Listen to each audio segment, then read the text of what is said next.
Lecture du deuxième livre de Samuel. En ces jours-là, toutes les tribus d'Israël vinrent trouver David à Hébron et lui dirent « Vois, nous sommes de tes os et de ta chair. Dans le passé déjà, quand Saül était notre roi, c'est toi qui menais Israël en campagne et le ramenais. Et le Seigneur t'a dit « Tu seras le berger d'Israël, mon peuple, tu seras le chef d'Israël. » Ainsi, tous les anciens d'Israël vinrent trouver le roi à Hébron. Le roi David fit alliance avec eux à Hébron devant le Seigneur. Ils donnèrent l'onction à David pour le faire roi sur Israël. Ce texte est un peu compliqué à première vue, parce que David est appelé roi et en même temps, on voit les anciens d'Israël qui viennent le trouver à Hébron pour lui demander de devenir leur roi. En fait, David est déjà reconnu comme roi par une partie du peuple, mais une partie seulement. Et ce jour-là, à Hébron, il est devenu le roi de l'ensemble des 12 tribus. Alors comment en est-on arrivé là? On se souvient que les fils d'Israël sont entrés sur leur terre vers 1200 avant Jésus-Christ, après la mort de Moïse. Pendant un peu plus d'un siècle, les 12 tribus ont vécu indépendantes. Pas complètement tout de même, parce qu'elles gardaient entre elles un lien très fort, celui de leur histoire commune, et surtout la reconnaissance du même Dieu qui les avait fait monter d'Égypte, comme on disait. Pendant la période qu'on appelle des juges, quand un danger menaçait une tribu, un chef temporaire, qu'on appelait un juge, prenait la direction des opérations, jusqu'à ce que le danger soit écarté. Les juges en question assuraient les fonctions de gouverneurs, parfois même de prophètes. C'était le cas de Samuel, justement, celui dont le livre que nous lisons aujourd'hui porte le nom. Mais il n'était pas question d'avoir un roi. Les tribus n'étaient pas assez unies pour cela. Et puis, Dieu seul était le roi d'Israël. Mais peu à peu, une idée de fédération est née. Et l'envie les a pris d'avoir un roi, comme tous les autres peuples. Et au moment où il a fallu songer à assurer la succession de Samuel lui-même, qui semble avoir acquis une très large autorité sur toutes les tribus, la question s'est reposée. Et ils ont demandé à Samuel de leur donner un roi. Samuel a très mal pris la chose parce qu'il y voyait un acte d'insoumission envers Dieu. Mais rien n'y a fait. Il a tout fait pourtant pour les dissuader. Mais il a eu beau parler, il a bien fallu en arriver là. Et ce premier roi d'Israël fut Saül. Il a régné une vingtaine d'années, environ de 1030 à 1010 avant Jésus-Christ. Après un début glorieux, il changea d'attitude en fin de règne et cessa d'être fidèle à l'alliance. Alors de son vivant, il fut désavoué et Samuel, sur ordre de Dieu, choisit déjà David, le petit berger de Bethléem, pour être son successeur. Et David a donc reçu l'onction d'huile une première fois de la main de Samuel à Bethléem. Mais il n'était pas encore roi pour autant.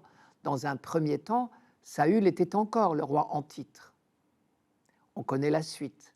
David, excellent musicien, fut appelé au service de Saül pour le distraire. Puis peu à peu, ses attributions augmentèrent quand on découvrit ses talents de chef de guerre. De plus, il conquit l'affection de tous, et en particulier, il épousa Michal, la fille du roi, et noua une grande amitié avec Jonathan, son fils. On sait aussi comment, peu à peu, Saül devint mortellement jaloux de David et chercha à plusieurs reprises à se débarrasser de ce rival. Mais David, lui, resta toujours d'une parfaite loyauté à son roi, parce qu'il respectait en lui le roi choisi par Dieu. Après la mort de Saül, il y eut une querelle de succession, et le pays se divisa en deux. David fut reconnu comme roi, mais seulement par une partie du peuple, la tribu de Juda dans le sud dont il était originaire. Il régnait à Hébron. Au nord, en revanche, c'était encore un fils de Saül qui régna pendant quelques années.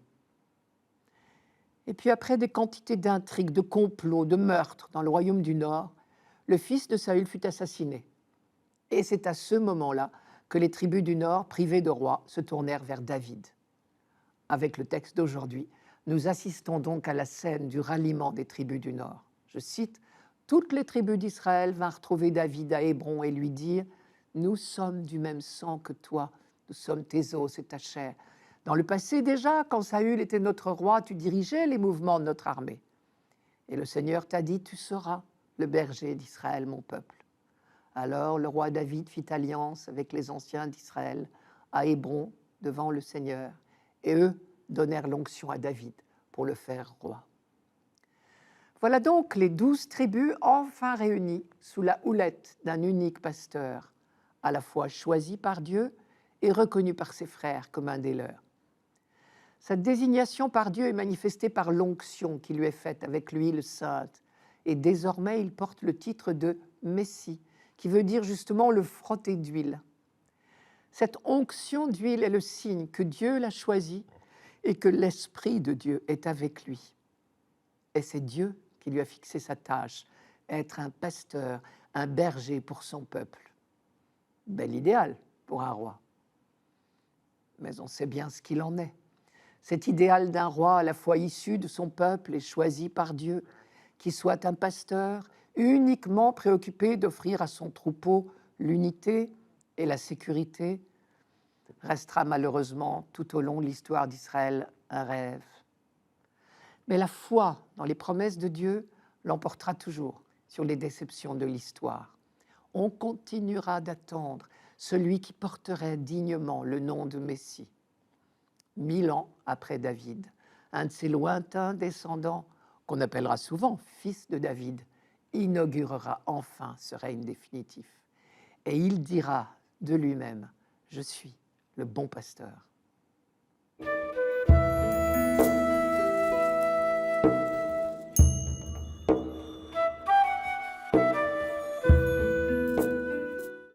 Psaume 121. Quelle joie quand on m'a dit « Nous irons à la maison du Seigneur ».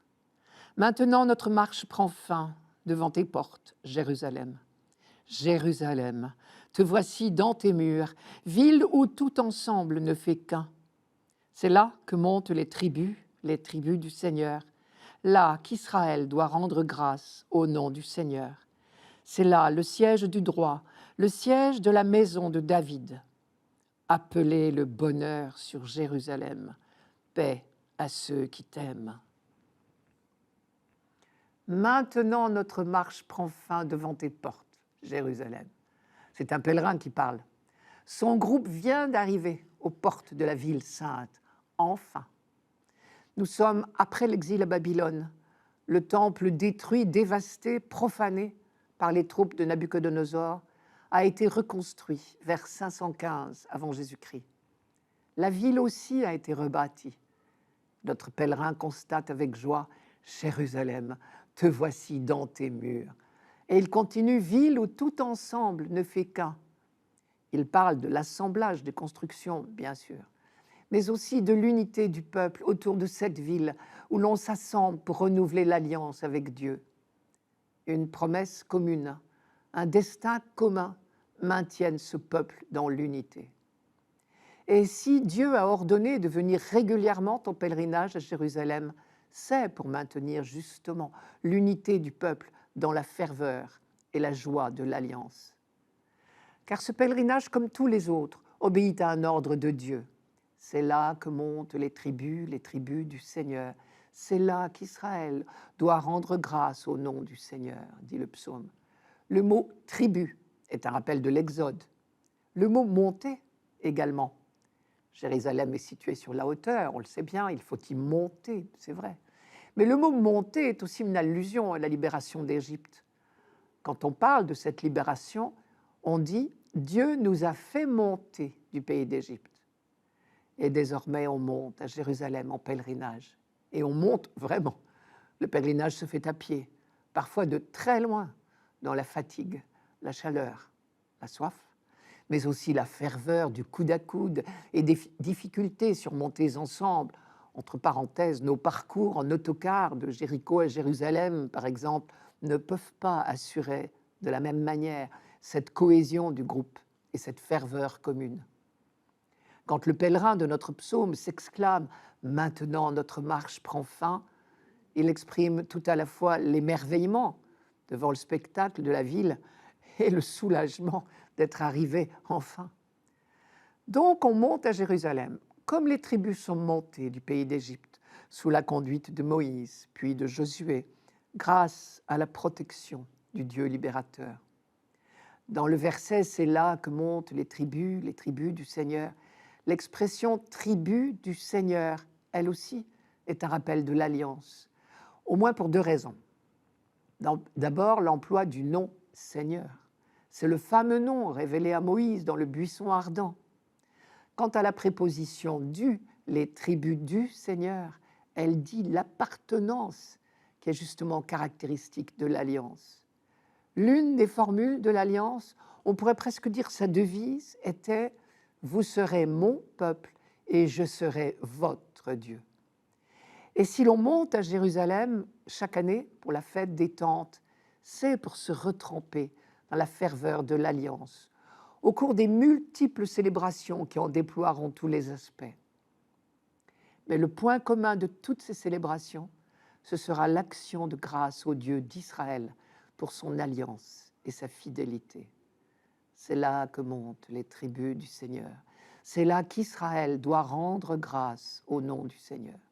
Rendre grâce au nom du Seigneur, c'est précisément la vocation d'Israël.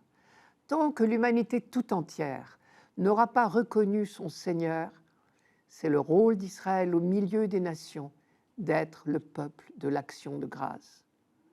En même temps, on donne l'exemple en quelque sorte, en attendant le jour béni où toutes les nations seront ici rassemblées. Je reprends le psaume, c'est là le siège du droit, le siège de la maison de David. Toute l'espérance attachée à la famille de David est redite là. On se souvient de la promesse faite à David par le prophète Nathan, je vous la rappelle. Lorsque tes jours seront accomplis et que tu seras couché avec tes pères, j'élèverai ta descendance après toi, celui qui sera issu de toi-même, et j'établirai fermement sa royauté. Deuxième livre de Samuel, chapitre 7. Depuis cette promesse, on attend le roi idéal qui gouvernera selon le cœur de Dieu, c'est-à-dire selon le droit et la justice. Quand ce psaume est chanté après l'exil à Babylone, il n'y a plus de roi sur le trône de David. Mais la promesse demeure, car Dieu ne peut pas se renier lui-même, comme dira saint Paul. Et si on rappelle solennellement cette promesse dans les célébrations, c'est pour raviver l'espérance. Le jour de Dieu viendra. Ce jour-là, il y aura de nouveau un roi sur le trône de David, un roi juste, un roi qui permettra enfin à Jérusalem d'accomplir sa vocation, d'être la ville de la paix, comme le dit son nom. Car le souhait adressé à Jérusalem dans les derniers versets, appelé le bonheur, littéralement la shalom, sur Jérusalem, paix, shalom à ceux qui t'aiment, ce n'est pas seulement un vœu pieux, une phrase gentille, comme on peut s'en dire quand on se retrouve, c'est le cri du cœur. La vocation donnée à Abraham et à ses descendants, c'est d'être déjà sur cette terre les témoins de la paix que seul Dieu peut donner. Des siècles plus tard, nous fêtons celui qui a inauguré le règne tant espéré par des générations de pèlerins de la ville sainte. Règne de vie et de vérité, règne de grâce et de sainteté, règne de justice, d'amour et de paix, comme le dit la superbe préface de la fête du Christ roi. C'est déjà cette espérance qui soulève les pèlerins dès le début du pèlerinage. Quelle joie quand on m'a dit « Nous irons à la maison du Seigneur ».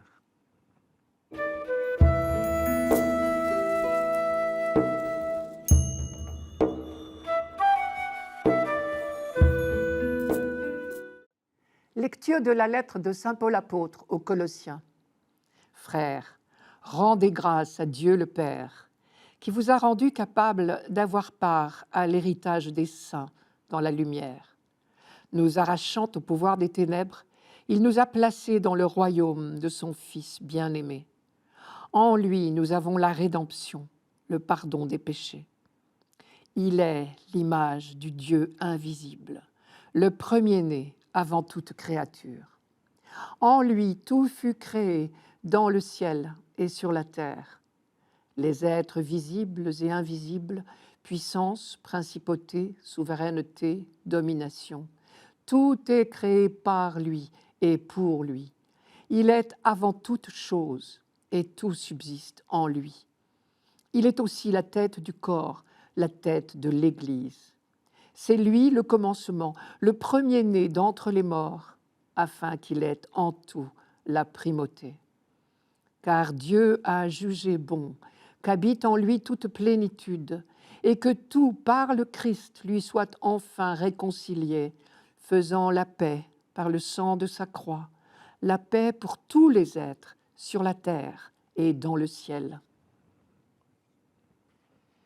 C'est l'un des plus beaux textes du Nouveau Testament, et nous pressentons bien qu'il va très loin dans la contemplation du mystère de notre foi. Il résonne comme un credo, une synthèse du mystère du Christ, tel que Paul et les premiers chrétiens ont pu le découvrir.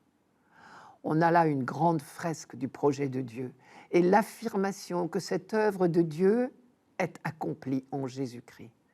Tout a été créé en lui et tout a été recréé, réconcilié en lui. Jésus-Christ est vraiment le centre du monde et de l'histoire. Il est l'image du Dieu invisible. C'est peut-être la clé de la pensée de Paul. À la première création, Dieu a fait l'homme à son image et à sa ressemblance. La vocation de tout homme, c'est d'être l'image de Dieu. Or, le Christ est l'exemplaire parfait, si l'on ose dire. Il est véritablement l'homme à l'image de Dieu. En contemplant le Christ, nous contemplons l'homme tel que Dieu l'a voulu. Voici l'homme ecce homo, dit Pilate à la foule, sans se douter de la profondeur de cette déclaration. Mais en Jésus, nous contemplons également Dieu lui-même. Dans l'expression « image du Dieu invisible » appliquée à Jésus-Christ, il ne faudrait pas minimiser le mot « image », il faut l'entendre au sens fort. En Jésus-Christ, Dieu se donne à voir. Pour le dire autrement, Jésus est la visibilité du Père. Qui m'a vu a vu le Père, dira-t-il lui-même à Philippe dans l'évangile de Jean, Jean chapitre 14, verset 9. Un peu plus bas, dans cette même lettre aux Colossiens, Paul dit encore « En Christ habite toute la plénitude de la divinité ».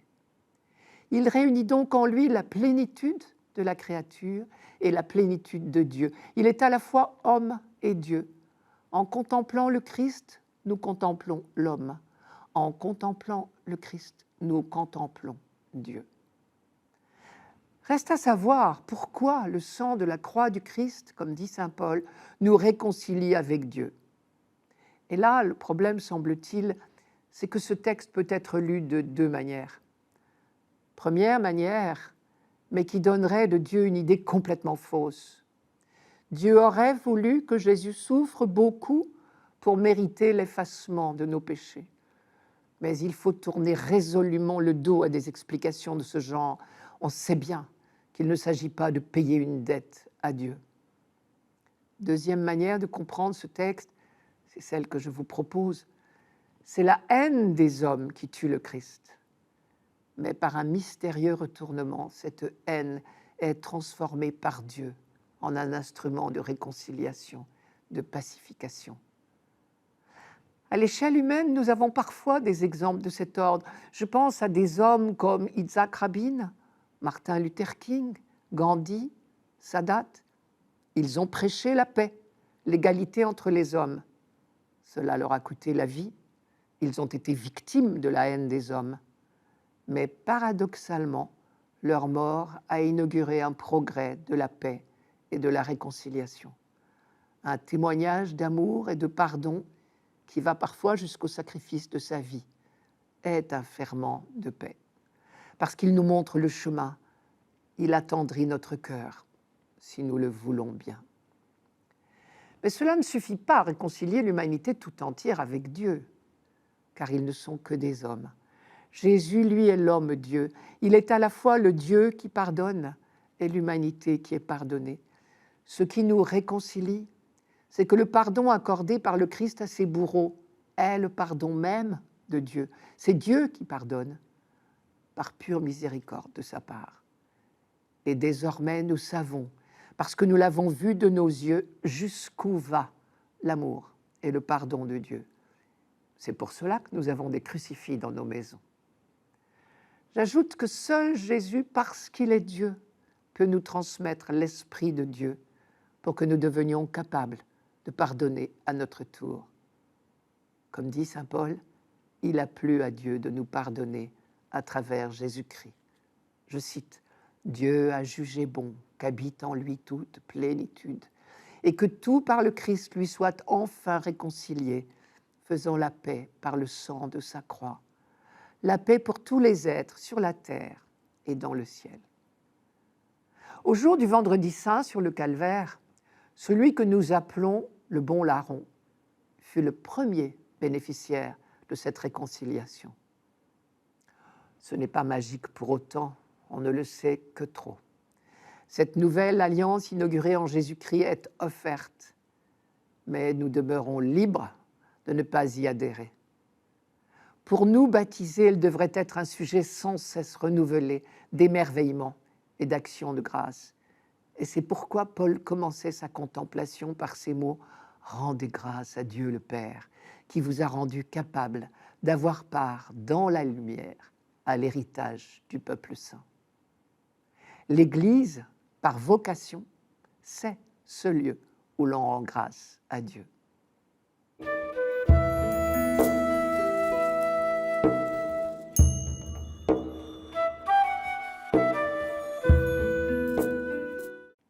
Évangile de Jésus-Christ selon saint Luc.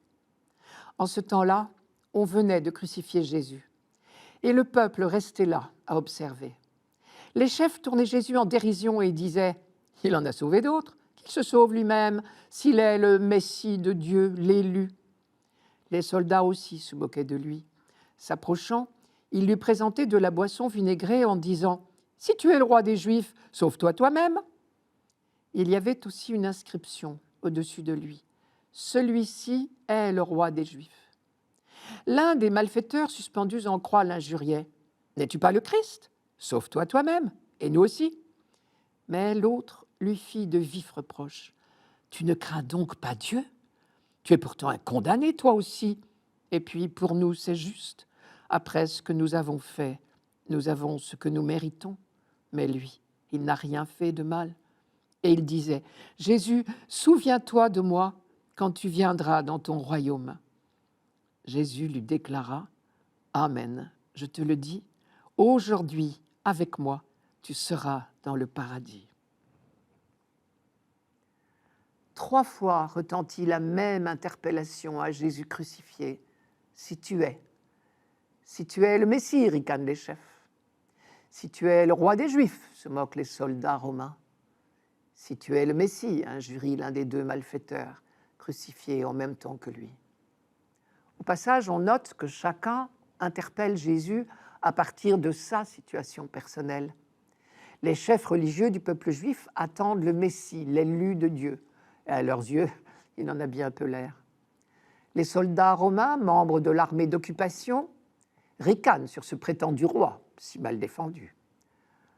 Quant au malfaiteur, il attend quelqu'un qui le sauve de la mort. Lui aussi en appelle au Messie.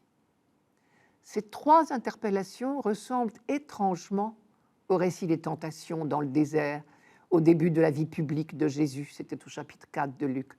3 interpellations, là aussi, par le diable cette fois.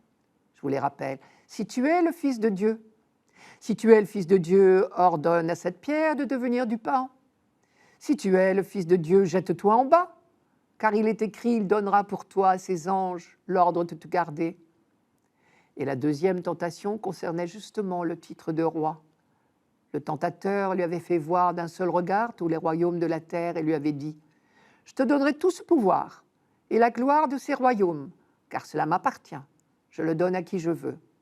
Toi donc, si tu te prosternes devant moi, tu auras tout cela. » Dans ces 2 moments de la vie du Christ, telle qu'elle est rapportée par saint Luc, la question est au fond la même.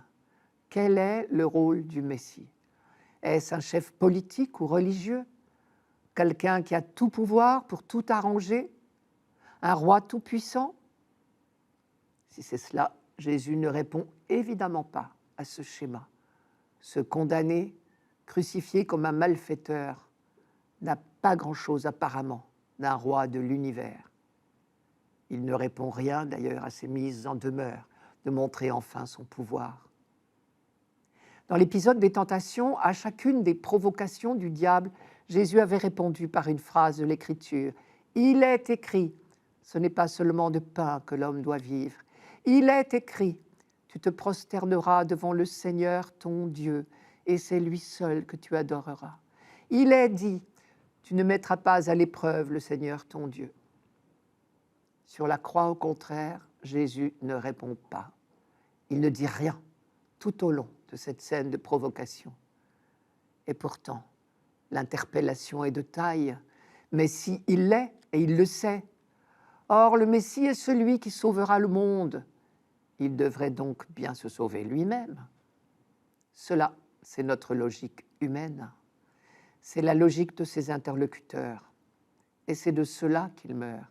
Il meurt de n'avoir pas été conforme à leur logique, à leur idée du Messie. Mais Jésus sait, lui, que Dieu seul sauve. Il attend son propre salut de Dieu seul. Il n'a donc rien à ajouter, rien à répondre. Il attend dans la confiance. Il sait que Dieu ne l'abandonnera pas à la mort. Les tentations sont une fois pour toutes surmontées.